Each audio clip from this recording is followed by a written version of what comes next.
The January thaw that year was a strange thing. Too warm for the season, it stripped the coast bare of its usual winter bite. The sea, which normally churned with icy malice, seemed to sigh with an unfamiliar warmth, bringing with it currents that felt wrong.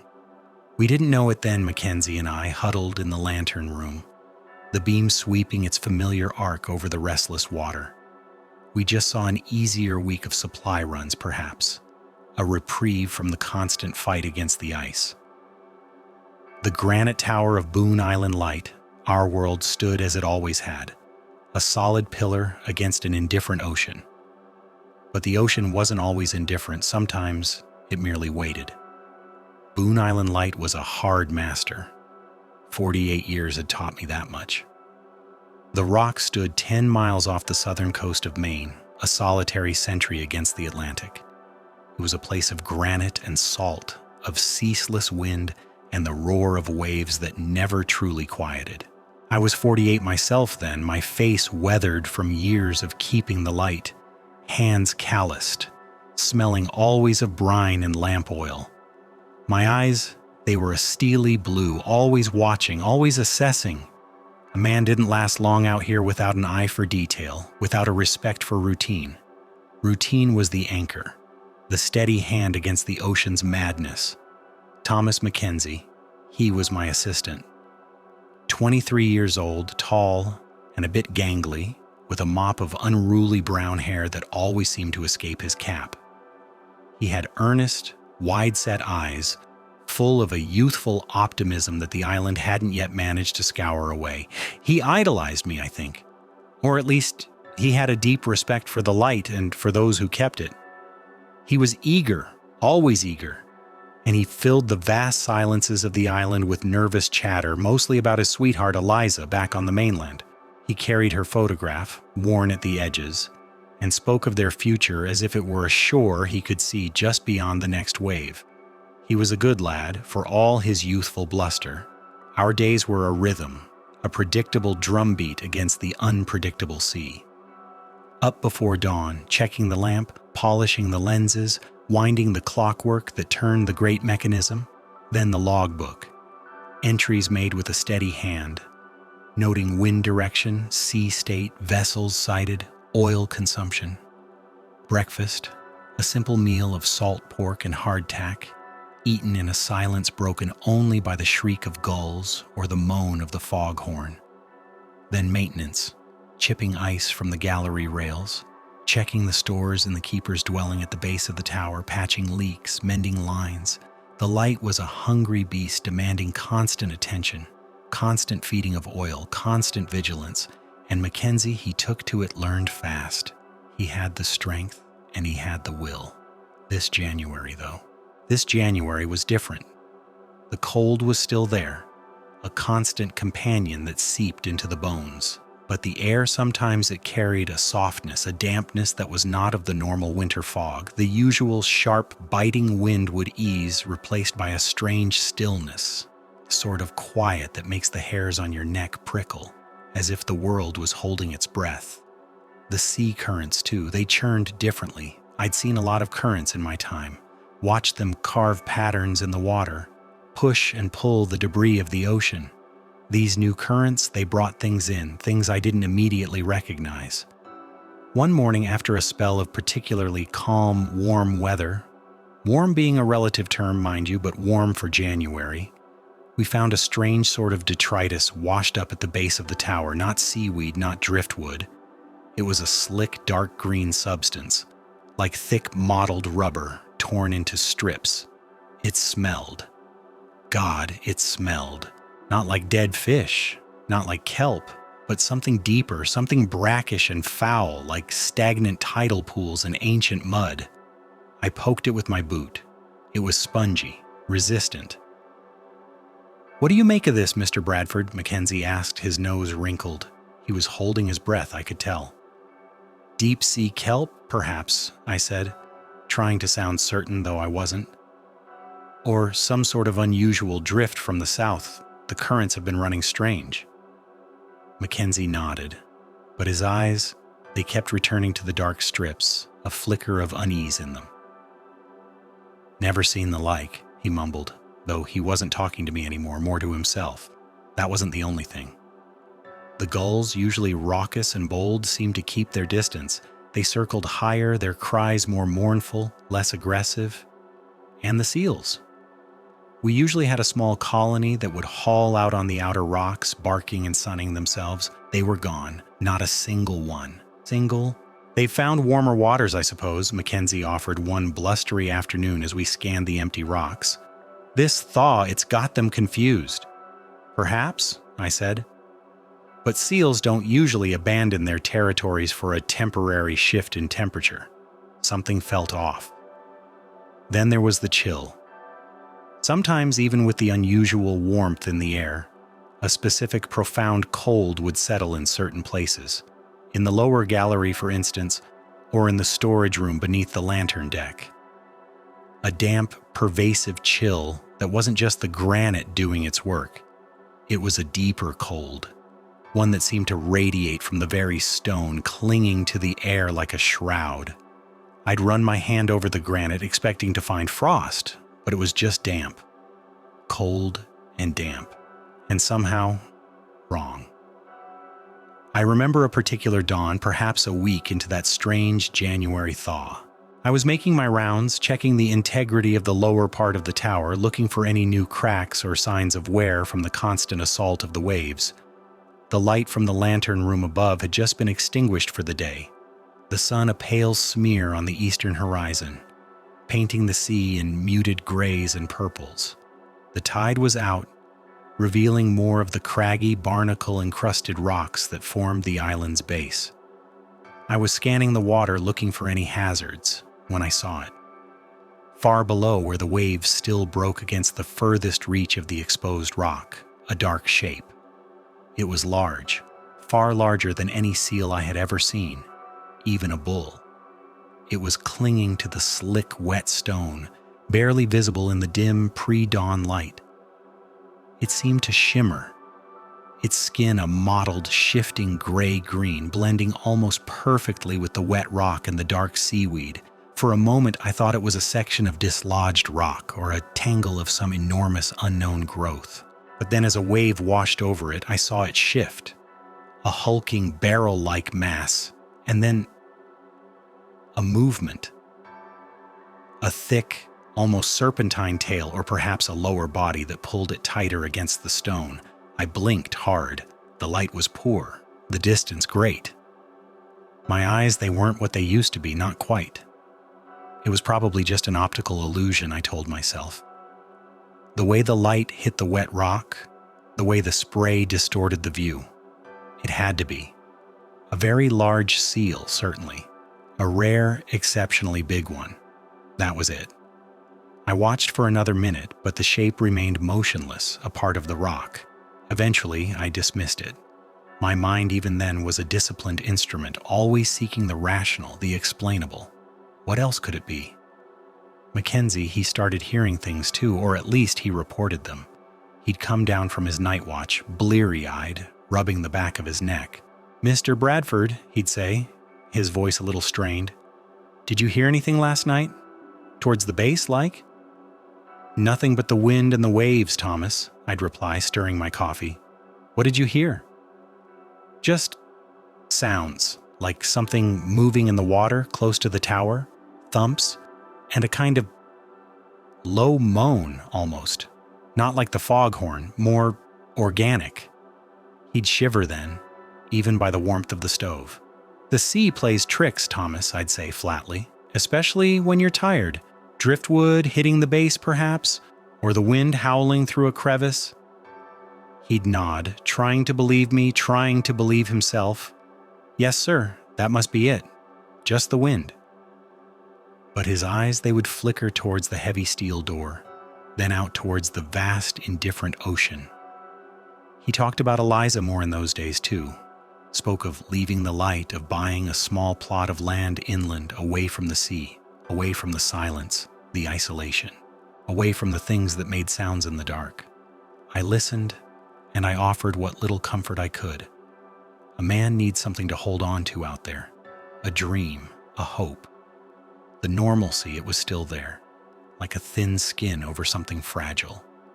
We kept the light, we made our entries, we tended to our duties, but beneath it all the subtle changes accumulated. The strange warmth, the unusual currents, the foul-smelling debris, the absent seals, the inexplicable chill, the fleeting glimpse, the reported sounds. Small things easily dismissed, each one a thread in a tapestry of unease that was slowly, imperceptibly being woven around us. We were still Boone Island's keepers. But Boone Island, it seemed, was beginning to keep something else, and it was waiting for the perfect moment to show itself. And then, the moment arrived. It wasn't sudden, not a crash or a roar. It began with the scraping. It was the first night of February, just after I'd taken the watch from Mackenzie.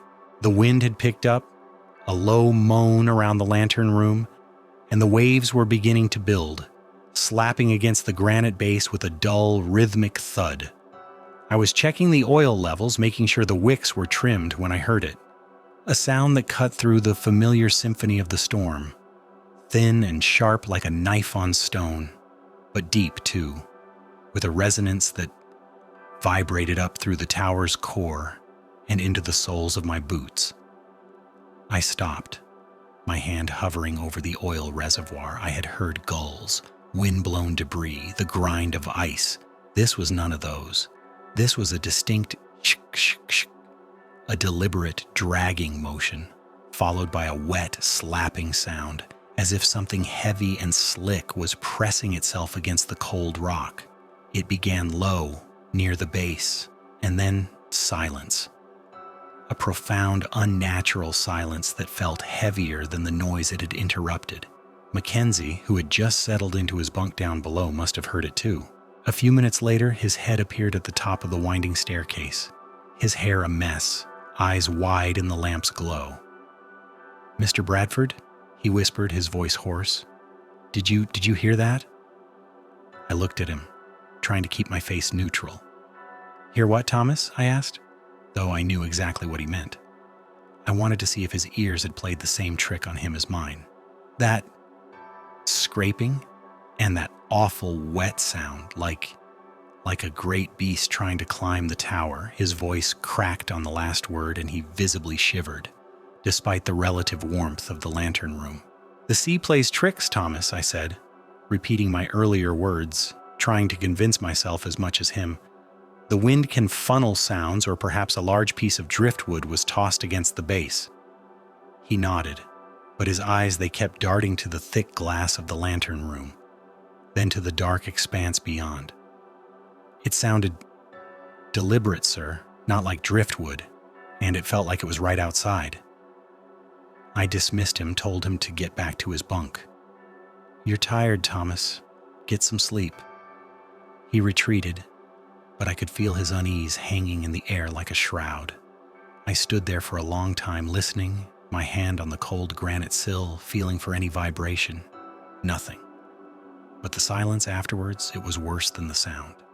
The next night it began again. This time there was no mistaking it. It was louder, clearer, cutting through the rising wind.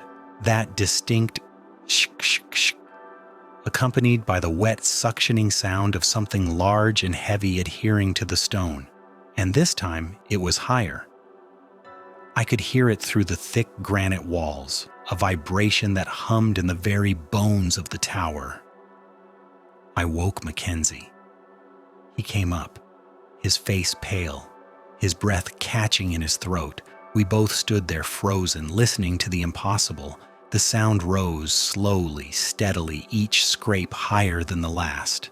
It wasn't just near the base anymore, it was climbing.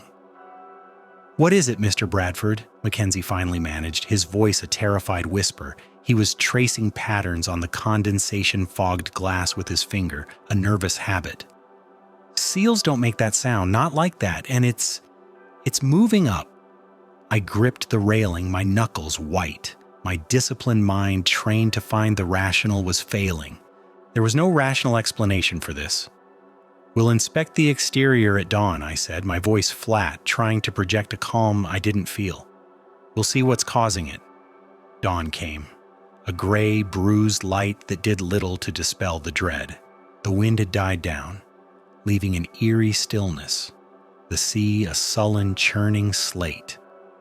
We bundled up, our breath pluming in the cold air, and descended the winding stairs to the lower gallery.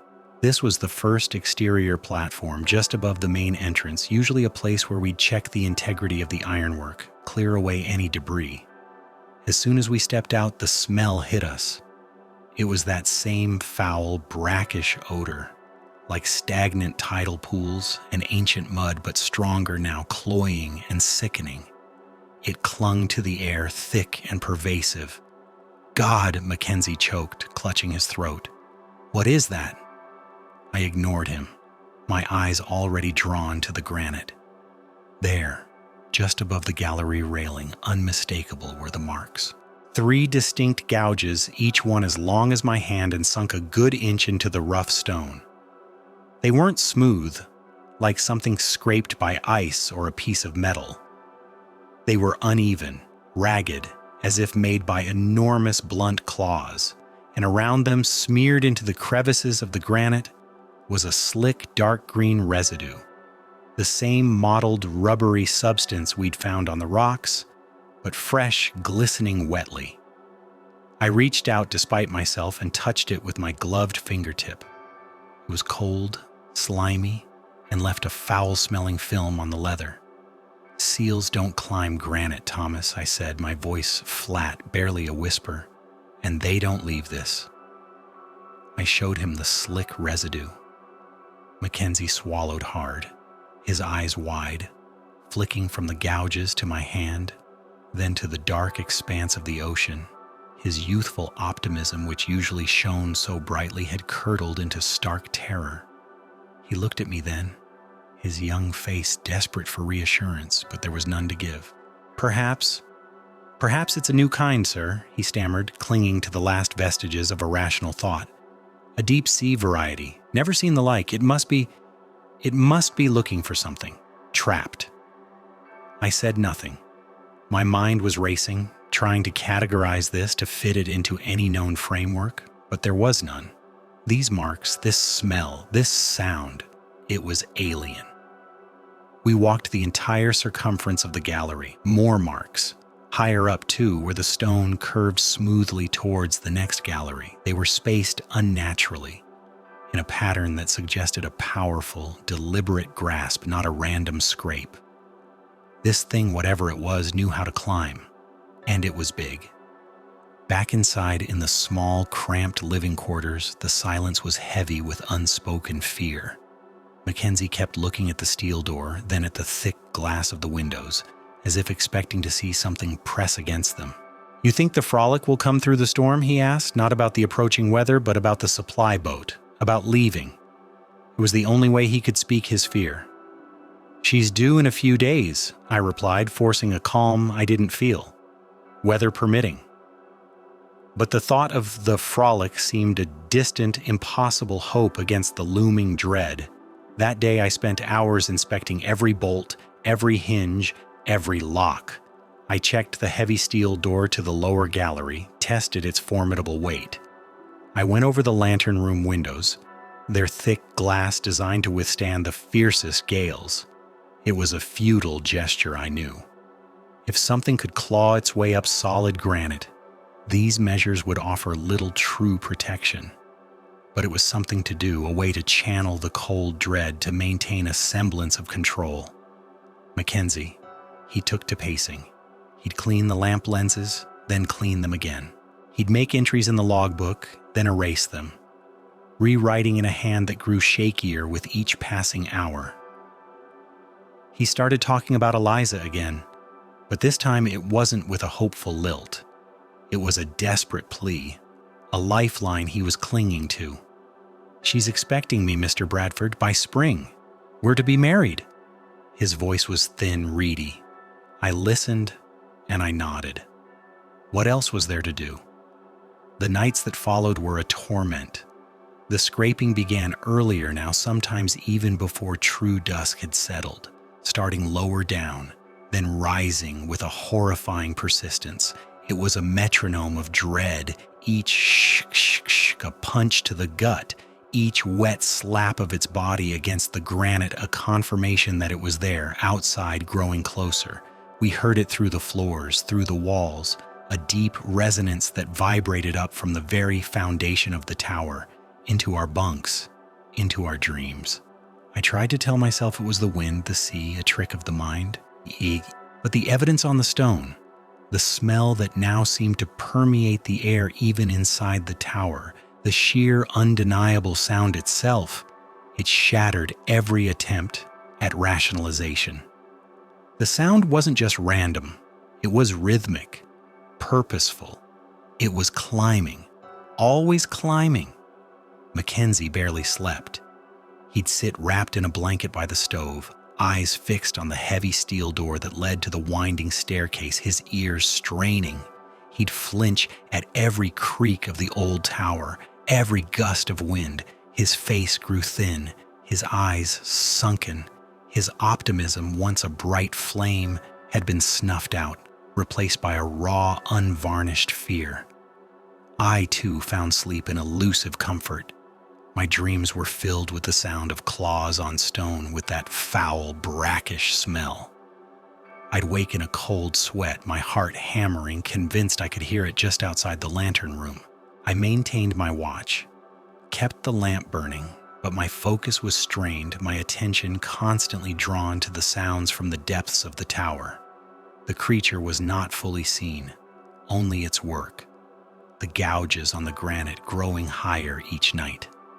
Sometimes I would catch a fleeting glimpse in the sweeping arc of the light, a massive dark shape clinging to the distant stone, too far, too quick to properly discern, blending perfectly with the wet rock.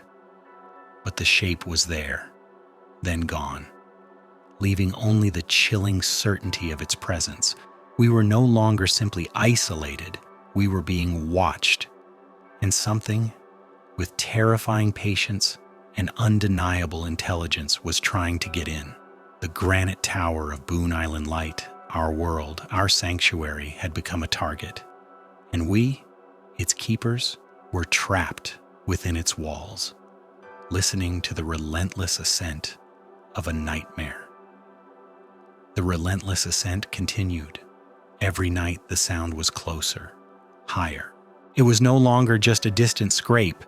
It was a presence, tangible and horrifying, that moved with purpose up the side of our world. The shk of those claws became the pulse of the island, a beat that vibrated in our bones. The wet slap of its body against the granite was a sickening punctuation mark, a reminder of its sheer, impossible bulk. Mackenzie, he was barely holding on. Sleep was a luxury he could no longer afford. He'd sit in the lantern room, hunched over the logbook. Pen poised but motionless, his eyes wide and bloodshot, fixed on the thick glass of the windows. He'd jump at every gust of wind, every groan of the old tower, mistaking it for the creature. His skin had taken on a sallow cast, and his hair, usually neat, now hung in lank strands around his gaunt face.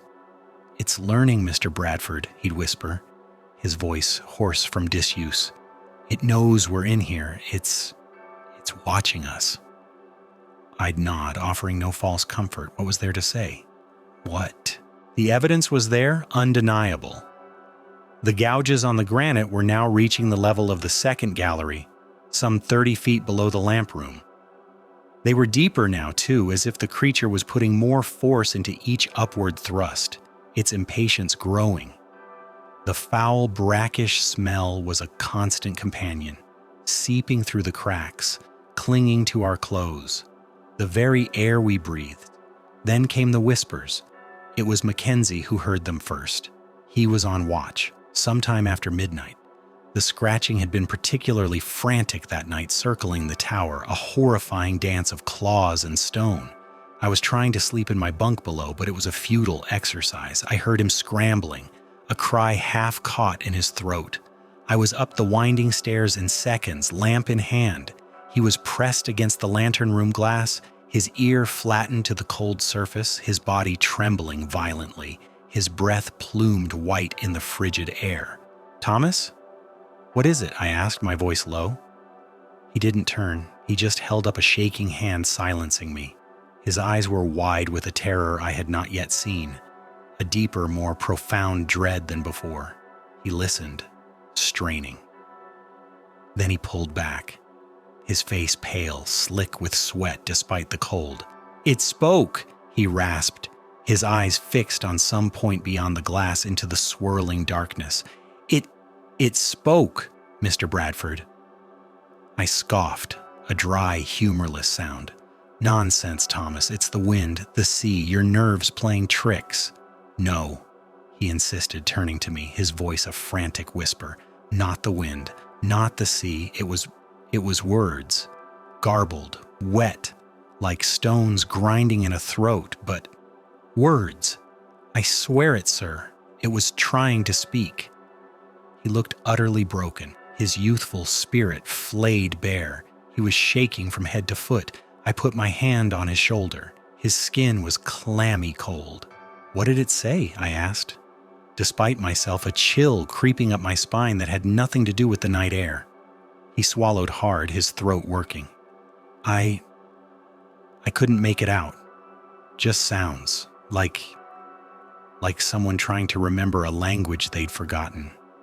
Gurgling, hissing, but there was intent there, Mr. Bradford. I felt it. It was trying to get in our heads. I dismissed it outwardly, ordered him to rest, took his watch, but I couldn't unhear the terror in his voice, and as I stood there, listening to the relentless shk-shk-shk, the wet slaps, the wind howling around the lantern room, I strained my own ears. I heard nothing but the storm, the grinding roar of the sea, the creaks and groans of the old tower, but every now and then, in the lulls, a peculiar resonance seemed to cling to the air, a sound almost like a whisper, too indistinct to be anything, yet too persistent to be entirely ignored. It was a trick of the wind, I told myself, a trick. But Mackenzie, he heard it every night after that. He would wake with a start, eyes darting to the glass, listening. Sometimes he'd clamp his hands over his ears, trembling, muttering prayers to Eliza, to God. He was unraveling thread by thread. The creature, it was not just attacking the tower, it was attacking our minds. It was intelligent. It knew. Then the February storm hit. It came without mercy, a true Maine winter gale, a blizzard that swept in from the north with a vengeance. The warm January thaw was a distant, cruel memory. The temperature plummeted, and the sea, which had merely sighed, now roared with a furious, icy malice. Waves the size of houses crashed against the base of the tower, sending spray hundreds of feet into the air to freeze against the granite, coating everything in a glistening, deadly sheet of ice. The wind howled like a banshee, a sustained, deafening shriek that drowned out all other sounds, even for a time the scratching. The world outside the lantern room became a maelstrom of white. Blinding snow, driven by winds that felt like physical blows, reduced visibility to mere feet. The rhythmic beam of the light, our only connection to the wider world, now seemed to cut through nothing but a swirling, indifferent void. We were truly alone. Cut off. "The frolic won't be coming now, Mr. Bradford," Mackenzie stated, his voice devoid of any emotion, staring out at the white chaos. It wasn't a question. It was a bleak, inescapable fact. He was right. No boat, however sturdy, could navigate these waters now. We were trapped. The reality of our situation pressed down on us, heavy and suffocating. I went to the stores, inventoried our dwindling supplies, the lamp oil, enough for another week, perhaps 10 days if we were judicious, the food, salt pork, hardtack, dried beans, and enough for 2 men for a fortnight, no more. The fresh water, always a concern, was running low. The storm, relentless, battered the tower, the spray freezing the windows, making it impossible to see anything beyond the swirling white. But even through the fury of the gale, the creature's persistence was undeniable. The The scratching continued, though muffled by the wind and snow. It was a deeper, more resonant sound now, a dull thudding against the granite, a rhythmic thump-shk, as if the creature was using its immense weight to aid its climb, driving its claws in with desperate force. It was higher now, closer to the main gallery, just below the lantern room itself. I started to see it more often, or at least I thought I did. Through the driving snow, in the fleeting arc of the light, a massive dark shape would materialize for a split second against the ice-slick granite, clinging to the tower like a grotesque living barnacle. Its outline was indistinct, blurred by the storm, but its sheer scale was horrifyingly clear. 8 feet, I'd estimated, perhaps more. And then as the beam swept past, a flash of those reflective, bulging eyes, catching the light like burning coals, fixed on the lantern room, fixed on us. Then gone, swallowed by the blizzard. Mackenzie would gasp, point a trembling finger. There, did you see it, sir? The eyes. I would only nod, my own heart hammering against my ribs. I saw them. The intelligence in those eyes, the chilling patience, the terrifying recognition. It wasn't just instinct, it was deliberate. It was hunting us. The storm raged for 3 days, a relentless assault on the tower and our sanity. The cold seeped into our very bones. The air inside the lantern room grew thick with the smell of lamp oil, damp stone, and the ever-present foul stench of the creature, which now seemed to be emanating from the very walls themselves. I found myself pacing too now. My sleep was a fractured landscape of nightmares. I would wake, heart pounding, certain I heard its claws tearing at the very glass of the lantern room, convinced I could feel its wet breath on the pane.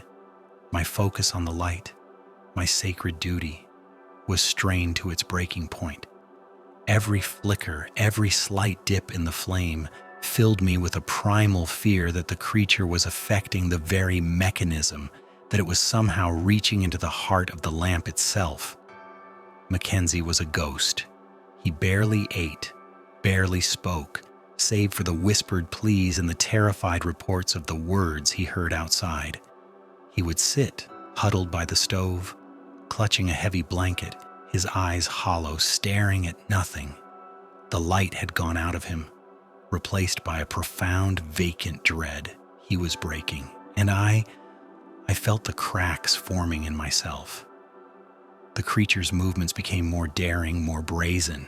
It would climb to the level of the main gallery just outside the lantern room and pause. We could hear it then, not just the scratching, but the heavy, wet slaps of its body as it shifted.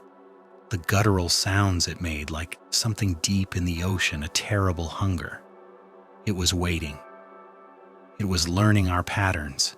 It knew when we were on watch, when we rested. It was a siege, a relentless psychological torment. We were 2 men trapped in a stone cylinder, surrounded by an indifferent, raging ocean and besieged by a nightmare that defied all reason. The light, our purpose, our salvation, was now a beacon for our doom. And the thing outside, the Boone Island Leviathan, was not merely trying to get in, it was pressing. It was pressing in on us, on our minds, on the very fabric of our sanity. The storm, the hunger, the cold. These were mere trifles compared to the terror of its intelligence, the chilling certainty that it understood, and that it wanted something more than just to break the glass. It wanted us. The storm reached its crescendo on the 4th night. The wind shrieked with a sound that was no longer merely a gale, but a living, malevolent entity pressing against the granite tower with an unimaginable force. The entire structure vibrated, a low, resonant hum that thrummed in my bones. Inside the lantern room, the lamp, our precious, singular eye against the chaos, flickered nervously under the strain of the constant assault, its light wavering, threatening to gutter. I watched it with a desperate intensity, my hands clenching, willing it to hold steady. Mackenzie was beyond words, beyond even the capacity for coherent fear. He sat slumped in a corner, head buried in his knees, rocking gently, muttering Eliza's name like a prayer, like a ward against the horror that now pressed in on every side. He was a broken thing, his spirit long since scoured raw by the relentless siege. I envied him in a way, that blankness, that retreat into a world where the creature could not follow. My own mind, however, remained agonizingly, terrifyingly clear. Then it began. Not the usual scratching, not the muffled thudding. This was a new sound, a sound of absolute, unholy triumph. A wet, heavy slap against the granite directly above the main gallery, then another, higher. It was directly outside the lantern room now, pressing against the very glass that separated us from the churning maelstrom. The psh of its claws was no longer a distant threat. It was a physical assault on the thick, curved panes, a scraping that grated on every nerve, promising imminent breach. I stood, rigid as the granite itself, my breath caught in my throat. My eyes fixed on the glass saw only the swirling snow and the distorted reflections of the lamp. But I felt it. Felt its immense weight pressing against the outer wall, felt its presence, cold and alien, radiating through the stone. The beam swept past, a momentary cut through the whiteout, and for a split second, it illuminated the horror. It was there. Clinging to the granite, a hulking, grotesque silhouette against the storm. 8 feet certainly, perhaps more, its mottled, rubbery skin glistening with ice and spray. Its body was a dark, shifting mass, but my eyes were drawn irrevocably to its head, a nightmare of biological wrongness, flattened against the glass, pushing in, trying to breach. Then the beam returned, slower this time, holding it in its unforgiving glare. Its face was a sickening blend of human and fish, no discernible neck. Just a bulging, malformed cranium tapering to a wide, gaping maw. Its mouth was open, stretched wide, revealing rows upon rows of needle-sharp teeth like a shark's, but finer, more numerous, designed to shred. And its eyes. God help me, its eyes.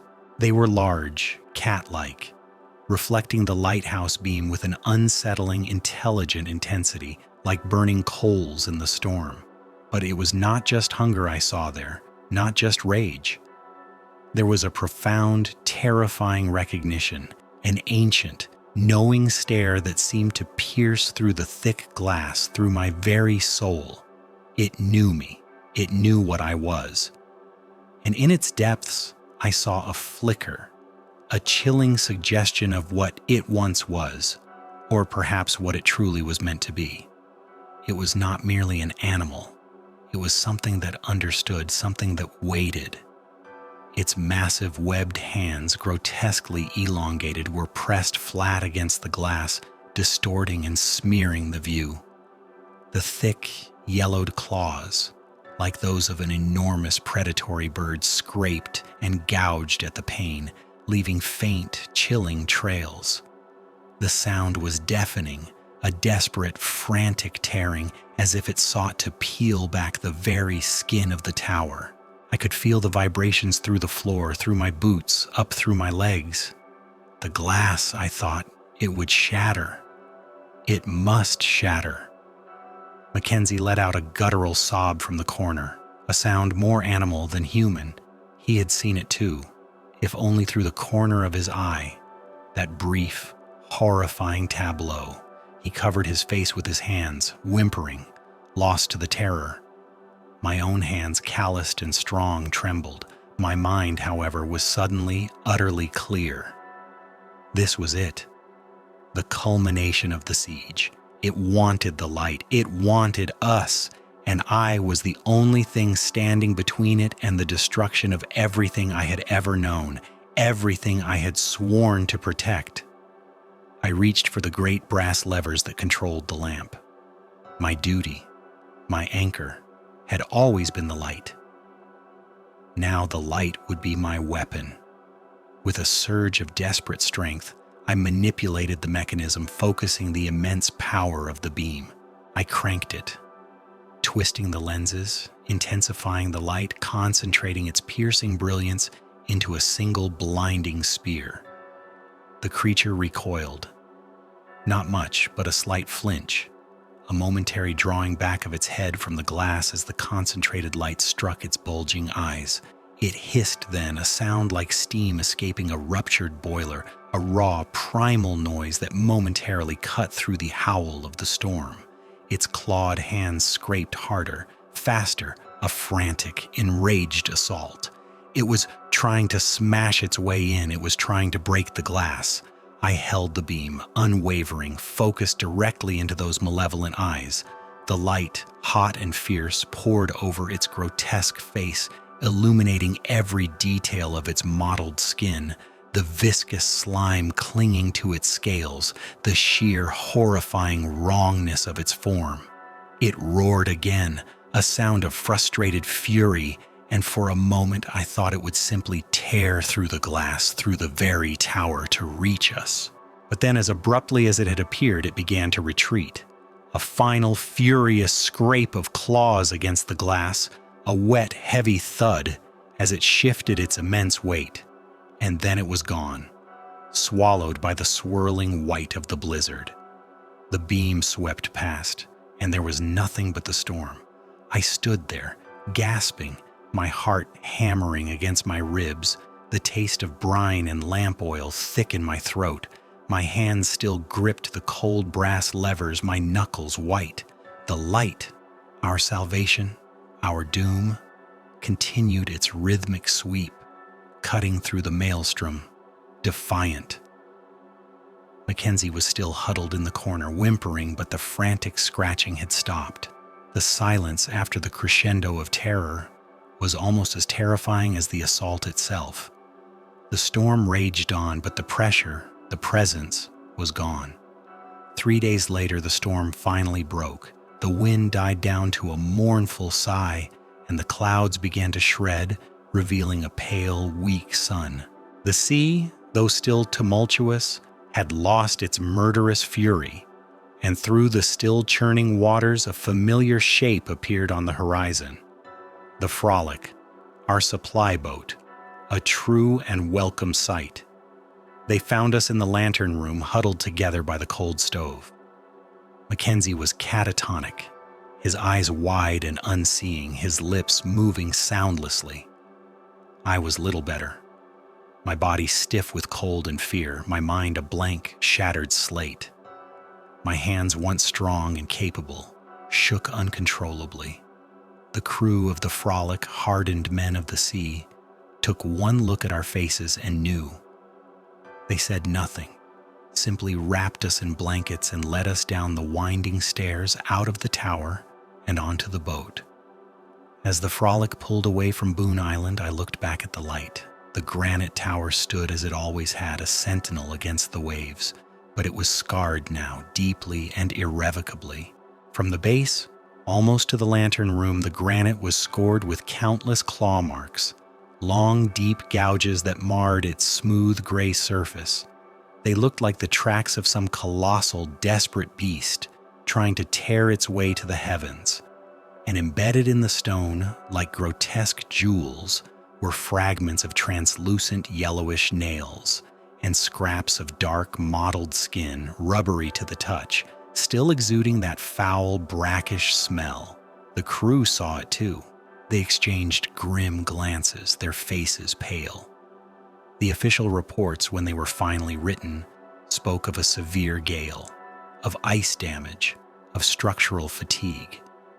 They rationalized the claw marks as erosion, the fragments as strange marine debris, the two men as victims of extreme isolation, and the psychological toll of a harrowing storm. No one wanted to believe what we had seen. No one could. I never kept another lighthouse.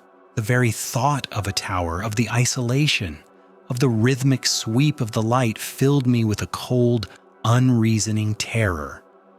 I retreated inland, far from the sound of the ocean, far from the salt spray and the constant murmur of the waves. I tried to forget. I tried to erase the memory of those bulging, intelligent eyes, that terrifying recognition, those clawed hands pressed against the glass, but it never left me. The scratching, the wet slap, the guttural whisper Mackenzie heard, the sheer, unholy intelligence in those eyes. It was all etched into my mind, a permanent scar. I was a shell of the man I once was, my purpose stripped away, my peace shattered. The creature of Boone Island was never officially seen again. Not there, at least. But the fishermen along the coast, they whisper. They speak of strange sightings in the deeper trenches, of hulking shapes glimpsed in the fog, of peculiar sounds carried on the wind from remote rocky outcrops.